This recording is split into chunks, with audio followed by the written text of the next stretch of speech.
পৃথিবীর যে কোনো প্রান্তে চারটে বাঙালি এক জায়গায় হলেই একটা গ্রুপ তৈরি করে। গান বাজনার গ্রুপ, খাওয়া দাওয়া পিকনিকের গ্রুপ, কবিতার দল, একটা দুর্গাপুজোর দল। বাঙালি লেখাপড়া শিখে যখন গাড়ি ঘোড়া চড়তে বা চালাতে শুরু করলো, তখনই তৈরি হলো ভ্রমণ প্রিয় বাঙালির একটা গাড়ি চালানোর গ্রুপ। নাম হলো তার বং বিএইচপি। সোম থেকে শুক্র ঘড়ির পেছনে ছুটে ক্লান্ত সেই গ্রুপ রবিবারে সমমনস্ক কিছু সদস্যকে নিয়ে আজ দেখা করবে ব্রেকফাস্টে। তারপর টুক করে ঘুরে আসবে বাড়ির পাশেরই আরেকটি সুন্দর জায়গা থেকে। ব্যাঙ্গালোরে সেই জায়গাটার নাম ছোটা লাদাখ। আমার এই গ্রুপটির সঙ্গে পরিচয় অবশ্যই ছন্দকের হাত ধরে 2022-তে, যেবার প্রথমবার গাড়ি চালিয়ে আমরা ব্যাঙ্গালোর থেকে কলকাতা যাই। 7-8টি গাড়ির একটি দল সেবার আমরা একসাথে বেরিয়ে পড়েছিলাম। গ্রুপের সিনিয়র দাদা পলাশদা ছিলেন ফোনে এবং হোয়াটসঅ্যাপে সর্বক্ষণ 3 দিন ধরে। হাতের তালুর মতো যার চেনা ছিল এই দীর্ঘ পথ। তারপর আবার পরের বছর গ্রুপটির সঙ্গে একটা ভালো লাগায় জুড়ে গেছিলাম আমরা। এই বং বিএইচপি আসলে কী ধরনের গ্রুপ সেটা শুনে নেব তারই একজন ফাউন্ডারের মুখ থেকে। তবে আজকে রাস্তায় আর তার ভিডিও করিনি, বলেছিলাম বাড়িতে বসেই একটা ভিডিও করে পাঠাতে, তো তিনি সেই অনুরোধ রেখেছেন আমাদের। আসুন শুনে নিই। হাই, আমি সিঞ্চন, ফাউন্ডার অফ বং বিএইচপি। আমার সঙ্গে আরও 5 জন অ্যাডমিন আছেন যারা ডেফিনেটলি আমাকে হেল্প করে গ্রুপটাকে গ্রো করার জন্য। তো let me tell you about Bong BHP. আমরা শুরু করি 2020। তখন কোভিড তুঙ্গে, লোকজন ডেফিনেটলি ফ্লাইট থাকলেও হয়তো যদি যেতে চাইছে অনেক রকম অসুবিধা ছিল তখন। মানে ইদার আমি যাব কি যাব না, কারণ flight is a completely closed environment. ওখানে আরেকজনের যদি কোভিড থাকে লেগে দেওয়ার সম্ভাবনা প্রচুর। তো তখন লোকে people started to go around in their cars, মানে এখান থেকে গাড়ি করে পুরো জার্নিটা কলকাতা অবধি গাড়িতেই করা চালু করে, রাইট? তো তখন হঠাৎ করে মনে হয়, আমিও তাই করেছিলাম, আমি আমার 4-5 জন বন্ধুরা মিলে বাড়িতে হঠাৎ করে বারান্দায় কথা হলো কি, okay let's open A group, যাতে আমরা অ্যাটলিস্ট আমরা প্লাস আরও যারা ব্যাঙ্গালোর থেকে কলকাতায় যাওয়ার চেষ্টা করছে প্রবলি গাড়িতে, সবাই বাড়িতে চাইছিল তখন। তো তখন আমরা এই গ্রুপটা খুলি। গ্রুপের কোনো নাম ছিল না। 2 মাস, সেপ্টেম্বর 2020, অক্টোবর নভেম্বর গ্রুপটাকে একটা নাম দিই বং বিএইচপি। তার কারণ BHP is break horse power, something related to গাড়ি, কার্স ইউ ক্যান সে। তো সেই করে আমরা গ্রুপটা খুলি 2020-তে। আর এখনও আমরা কন্টিনিউয়াসলি লোককে হেল্প করি, from Kolkata to Bangalore, Bangalore to Kolkata. But গত 4 বছরে আমরা লোককে পারিপার্শ্বিক আরও অনেক জায়গাতে যাওয়ার জন্য হেল্প করি, like for example Coorg, সাকলেশপুর, Coonoor, মানে সাউথ ইন্ডিয়াতে যত আশপাশের জায়গা আছে। প্লাস কারণ হেল্প করি ইন দ্য সেন্স আমাদের সাথে হোটেলসের কোলাবোরেশন আছে, বন্ধু বান্ধব আছে, অবভিয়াসলি তারা একটা স্পেশাল রেট পায় when you go and tell কি আমি বং বিএইচপি থেকে এসেছি। যেমন স্বস্তি গ্রুপের সাথে আমাদের পুরীর সাথে খুব ভালো সম্পর্ক, রাইট? ভেনেলা রেসিডেন্সি, রাজমন্দ্রিতে, রিভার বে, একদম গোদাবরীর তীরে, সবার সাথে মানে পুরোটাই একটা বন্ধুত্ব সবার সাথে, যাতে আমার গ্রুপের লোকেরা বা আমাদের গ্রুপের লোকেরা হেল্প পায়। এটা একটা ছোট এক্সাম্পল হয়তো বলতে পারলাম। বাট তাছাড়া যাতে হারিয়ে না যাই, কোলাজ বলে একটা পুজো হয় ব্যাঙ্গালোরে। তো ওনার যে মেন কর্ণধর আবিরদা হঠাৎ করে বলে কি, সিঞ্চন তোমাদের একটা ক্রিকেট টিম কেন নয়, নেই? একদম ঠিক আছে। করতে করতে ওনারই আই উড সে কথা শুনে বা ইন্সপায়ার হয়ে আমরা একটা ক্রিকেট টিম খুলি। অ্যান্ড ট্রাস্ট মি, আমরা খুবই ভালো খেলছি, পরপর ম্যাচ জিতছি। আস্তে আস্তে ওখান থেকে একটা ফুটবল টিম তৈরি হয়। তার সঙ্গে আমাদের কমিউনিটি গ্রুপ আছে, যেখানে আমরা যতটা পারি ফ্রম ভ্যালিড রিসোর্সেস চাকরি বা জব পোস্টিং করি। রিসেন্টলি আমরা একটা স্টক মার্কেট, মিউচুয়াল ফান্ডসের ওপর গ্রুপ খুলেছি, যেখানে অনেক লোক যারা তাদের নিজের মতামত জানায় কি হলে ভালো হয়, এটসেট্রা এটসেট্রা। প্লাস যেটা মেন ব্যাপার, 2023-এ আমরা সত্যজিৎ রায় ফিল্ম সোসাইটি ব্যাঙ্গালোরের সাথে হাত মেলাই। In the sense we became their promotional partners. So ওরা ব্যাঙ্গালোরে যেভাবে প্রমোট করে, they are known as Bangalore Bengali Kannada film festival, যাদের মূল প্রমোশনাল পার্টনার আমরা ওটা 2023 থেকে মানে ওদের সঙ্গে জড়িত। তারপরে আস্তে আস্তে এখন আমরা আবার বঙ্গ উৎসব, এটা বললে একটা বিশাল বড় একটা উৎসব হবে, বেসিক্যালি শপিং ফেস্টিভ্যাল, যেখানে red FM would be their promotional partners, আমরা আছি, তারপরে বং সলিউশনস আছে, তারপরে সল্ট লেক আছে, পার্ক স্ট্রিট আছে, মানে যারা এখানে রেস্টুরেন্ট আছে যারা ওদের প্রমোট করে। তো আরটিনগর ইজ এ বড় puja, and we are definitely overwhelmed to be a part of them in this festival, যেটা অগস্টের 2 থেকে 4 অবধি হবে। অ্যান্ড 15,000 লোক ফুটফল আমরা we are expecting for 3 days, like 15 into 3, 45,000 লোক। It's a big platform. Bong BHP তাছাড়াও আমরা যেটা করে থাকি, আমরা ডেফিনেটলি যখন লোকে হেল্প করছি, আমরা চাই কি লোকে যখন গাড়ি নিয়ে এখান থেকে কলকাতা যায় বা কলকাতা থেকে এখানে আসে, কোনো রকম অসুবিধায় না পড়ে। হোটেলস তো আছেই, যাদের সাথে সম্পর্ক আছে আমাদের, প্লাস আমরা চেষ্টা করি কোনো সময় কোনো রকম যদি মিসঅ্যাপ হয় রাস্তায়, আমরা ওদের হেল্প করার চেষ্টা করি, রাইট? আমাদের through connections on the road, definitely helpline আমরা তো আছি। I think Chandoko, he got tremendous help from them. Plus, আমরা চেষ্টা করি, লোকে কিভাবে হেল্প করা যায়। And coming back to how to join us, আমাদের কোনো মেম্বারশিপ লাগে না। I mean, মেম্বারশিপ দিয়ে কখনো কোনো জায়গায় গ্রুপ বা গঠন তৈরি হয় না। মানে আমি টাকা দেবো, নো প্রবলেম, বাট ওই টুগেদারনেসটা আসে না। কারণ অনেক লোকে হয়তো ভাববে যে মেম্বারশিপ দিয়ে আমি একটা গ্রুপে ঢুকবো কেন। আমার উদ্দেশ্যটা পুরোটাই আলাদা। আমার উদ্দেশ্য হচ্ছে টু ক্রিয়েট একটা কমিউনিটি ব্যাঙ্গালোরে এরকম তৈরি করার, যেখানে আমরা সবসময় সবার পাশে থাকবো। ইনফ্যাক্ট কোভিডের সময় আমরা অনেক রকম অক্সিজেন সিলিন্ডার্স দিয়ে হেল্প করেছি। এই মুহূর্তে আমরা রক্তদান শিবিরে টেক পার্ট করি, প্লাস প্লেটলেটস, যেটা খুবই একটা ইম্পর্টেন্ট জিনিস অ্যান্ড দুষ্কর খুব পাওয়া, সেটা দিয়েও আমরা লোককে হেল্প করতে। আমাদের কিছু ডোনার্স আছে, right? We are again good friends, not paid members, and we try help people, right? তারপরে I would say this is all about us. I mean, আমরা ফেসবুকে আছি বং বিএইচপি অফিসিয়াল নামে, ইনস্টাগ্রামে বং বিএইচপি অফিসিয়াল নামে আছি, হোয়াটসঅ্যাপে ডেফিনেটলি জয়েন করতে পারো। আমাদের 12খানা গ্রুপ আছে, from community to cricket to football to Sensex to stocks. মেয়েদের জন্য আলাদা একটা গ্রুপ আছে, বিবিএইচপি কুইন্স। আমাদের একটা আড্ডা গ্রুপ আছে, অগ্রণী সংঘ। আর কি, আমি যতই বলার চেষ্টা করি হয়তো কম হয়ে যাবে, বাট বং বিএইচপি আমার জন্য, আমাদের গ্রুপের জন্য একটা ইমোশন। আমরা চাই ব্যাঙ্গালোরে লোককে হেল্প করতে, যাতে সবাই আমরা একসাথে জুড়ে থাকি। অনেক বাঙালি অনেক জায়গা থেকে আসে, আমরা প্রবাসী, অ্যাটলিস্ট কলকাতার তোকে অনেকটাই দূর, তো ডেফিনেটলি আমরা প্রবাসী। তো this is our entire strategy, I would say, or main উপলক্ষ্য হচ্ছে লোককে হেল্প করা and to create a bonding between us. আমরা আমাদের ওয়েবসাইটও দেখতে পারো, www.bongbhp.com।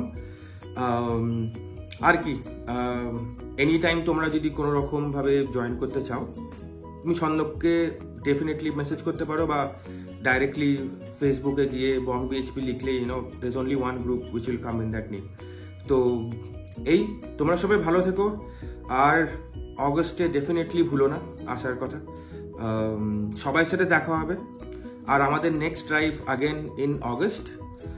যে ড্রাইভটা আমরা করি is to basically get a lot of people together. এটা নেটওয়ার্কিং ইভেন্ট, যাতে সবাইকে চিনতে পারি। মানে আজকে ধরো আজকে আমাদের ড্রাইভ ছিল, আমরা যখন গেছি তখন আরও 4টে লোককে জানতে পারলাম, রাইট?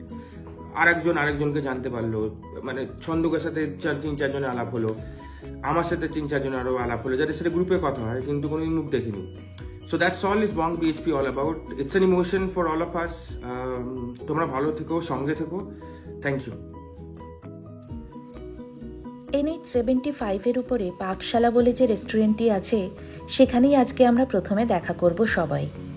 ব্যাঙ্গালোরের বিভিন্ন প্রান্ত থেকে প্রায় 15-20টা গাড়ি করে আসবে আমাদের সদস্যরা। সবাই একে একে আসতে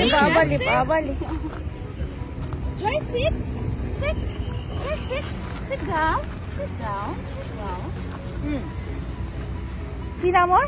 জয়। আচ্ছা, বাবা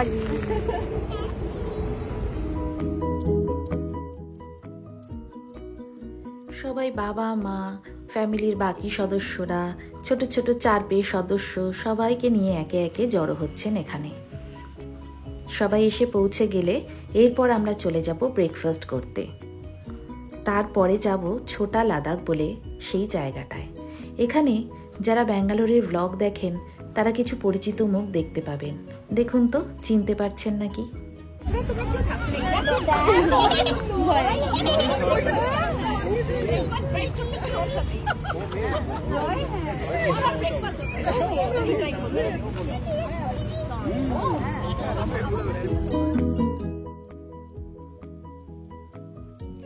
সবাই এসে যাওয়ার পরে আমরা বেরিয়ে পড়লাম আবার।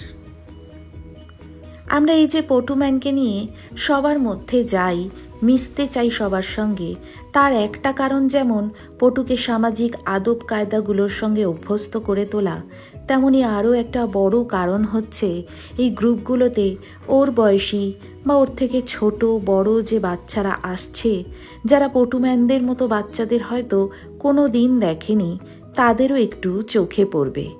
একটু করে আবছা একটা ধারণা তৈরি হবে স্পেশাল চাইল্ড সম্বন্ধে।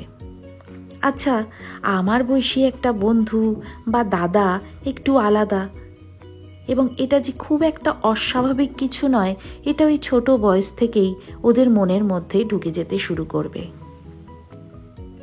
তাদের ওই প্রথম দেখার অবাক লাগাটা কমলে বুঝতে শিখবে আস্তে আস্তে। হয়তো পরবর্তী জীবনে পটুর মতো কাউকে দেখলে গ্রহণ করতে পারবে সহজেই। চলুন, আপনাদের সাথে গল্প করতে করতে আমরা উডিজে পৌঁছে গেছি। আজকে এখানেই আমরা ব্রেকফাস্ট করব।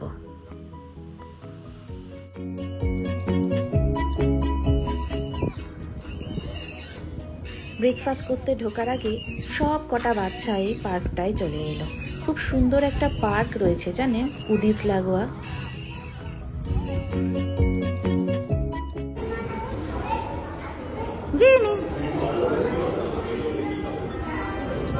এইভাবে নয়, ও আসলেই পার্কে যেতে চাইছে, কাঁচের ভেতর থেকে নয়।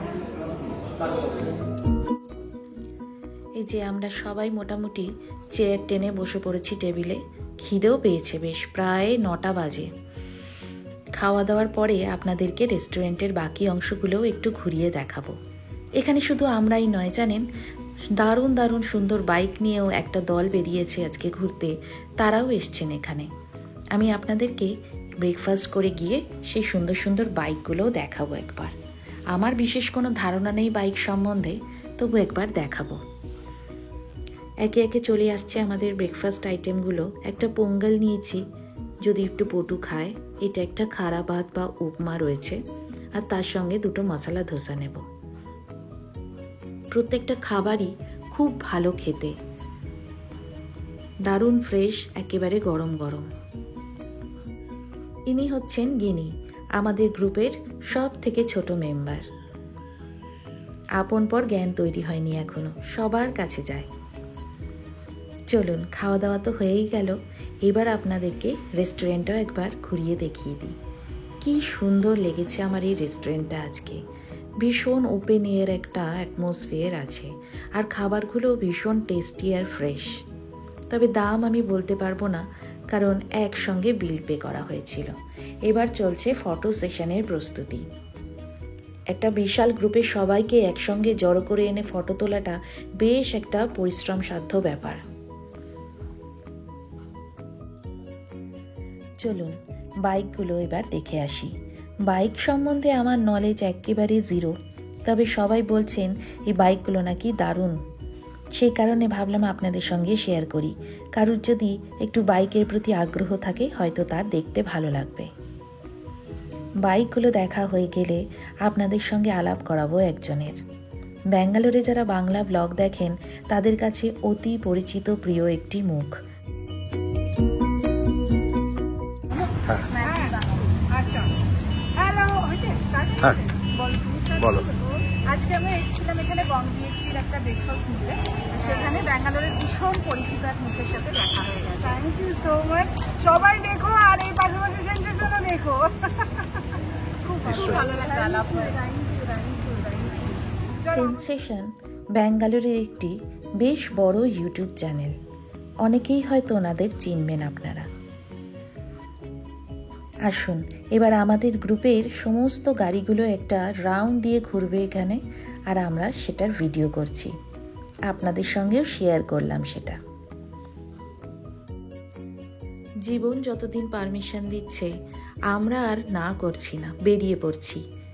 কি জানি কবে এই অনিশ্চিত জীবনে এইটুকু জিনিসও অনেক কিছু কাঠখড় পুড়িয়ে পেতে হয়। অন্তত বুড়ো বয়সে যখন পিছনে ফিরে তাকাবো তখন এই রঙিন কটা দিন যেন উজ্জ্বল হয়ে থাকে স্মৃতিতে। সেই কারণেই এইভাবে বাঁধনহীনভাবে হঠাৎ করে একটা রবিবারের সকালে বেরিয়ে পড়া।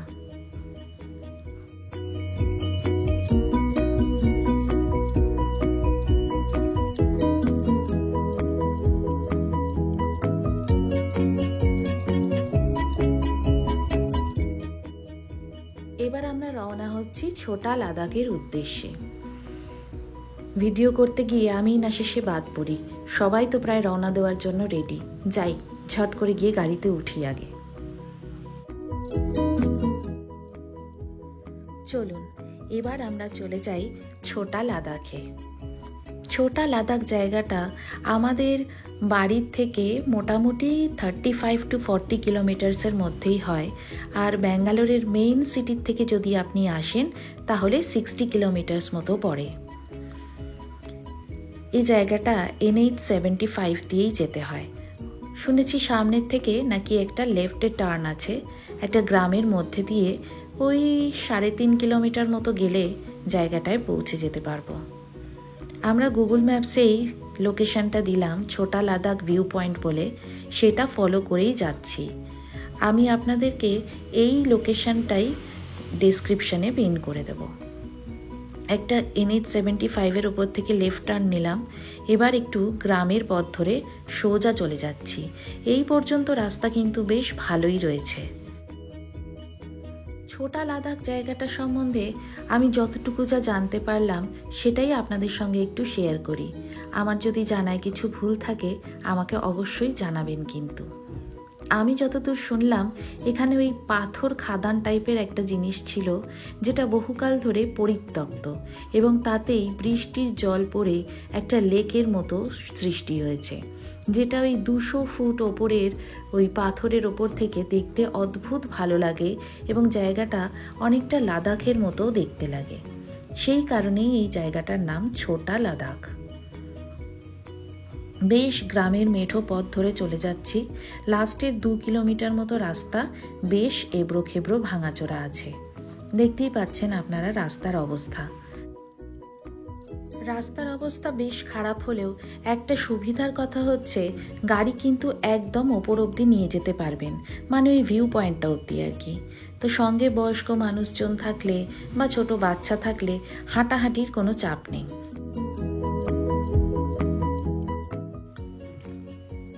প্রায় পৌঁছেই গেছি আমরা। চারপাশটা বেশ ফাঁকা ফাঁকা, দূরে দূরে গ্রামের বাড়িগুলো রয়েছে। এইখানে একটু সাহস করে মোবাইলটা জানলার বাইরে বার করে একটু ভিডিও করার চেষ্টা করলাম। এই যে পৌঁছে গেছি আমরা একেবারে ভিউ পয়েন্টের কাছে।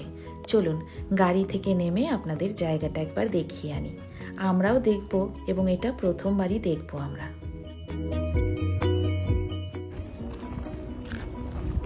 সানগ্লাস তো পরবি না, আয় এদিকে আয়।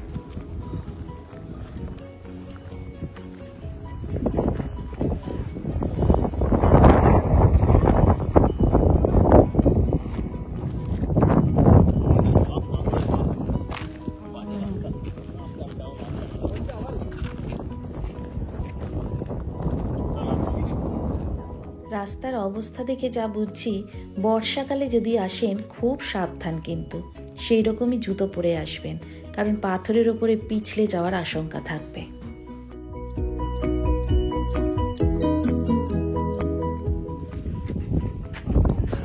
দারুণ লাগছে জায়গাটা এসে, প্রচন্ড হাওয়া, এত যে রোদের তাপ তাও গরম লাগছে না বিশেষ।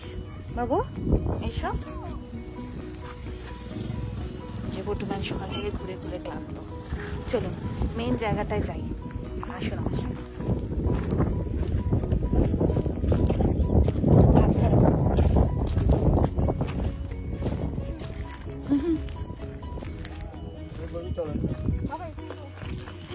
ফটো বসো, আরাম করে বসো, ব্যাস ব্যাস।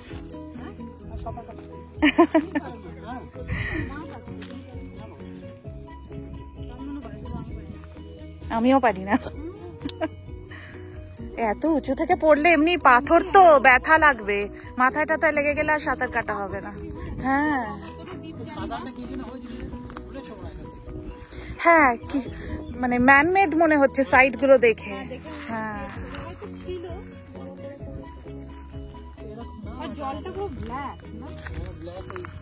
কারণ এই চারপাশের পাথরগুলো রিফ্লেকশনে ব্ল্যাক, ওটা খুব সুন্দর ভিউটা।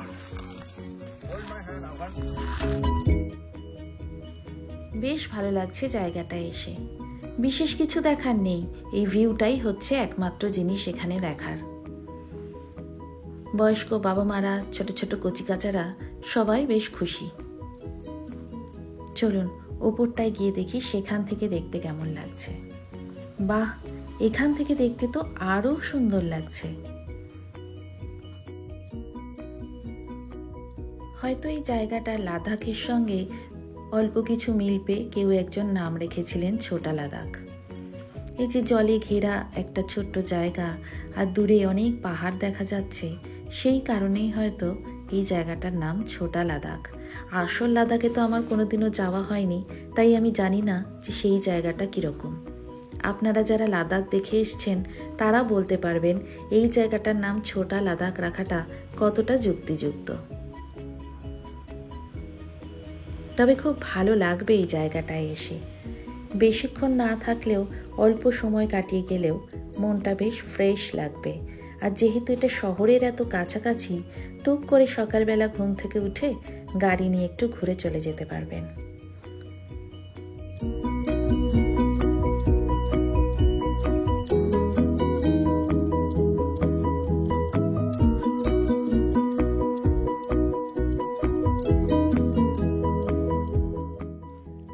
এত সুন্দর একটা জায়গায় এসে কয়েকটা সেলফি না তুললে হয় বলুন? সবাই কিন্তু ফটো তোলায় ব্যস্ত। এই চারপাশটা দেখে আমার কয়েকটা কথা মনে হলো। আশেপাশে কিন্তু কোনো রকম ওয়াশরুম বা পানীয় জলের ব্যবস্থা নেই, কারণ এই জায়গাটা তো পরিত্যক্ত, তাই সেইভাবে কোনো রকম সুযোগ সুবিধা কিন্তু এখানে নেই। তো এখানে আসার জন্য আপনারা সেইভাবেই ব্যবস্থা করে আসবেন। এদিকে আমার ছেলে স্নান করবে বলে আস্তে আস্তে জলের দিকে নেমে চলে যাওয়ার চেষ্টা করছে, আর প্রচণ্ড অসন্তুষ্ট, কান্নাও জুড়েছে মাঝখানে। আরও কয়েকটা বাচ্চাও দেখলাম ওই জলটায় নামার জন্য বায়না করছে। তবে জলটায় নামা ভীষণ ডেঞ্জারাস একটা ব্যাপার হবে, কোথা দিয়ে নিচে যায় সেটাও আমি জানি না, এবং 200 ফিট ওপর তো, তাই এর নিচে যাওয়াটাও ঠিক হবে বলে আমার মনে হয় না।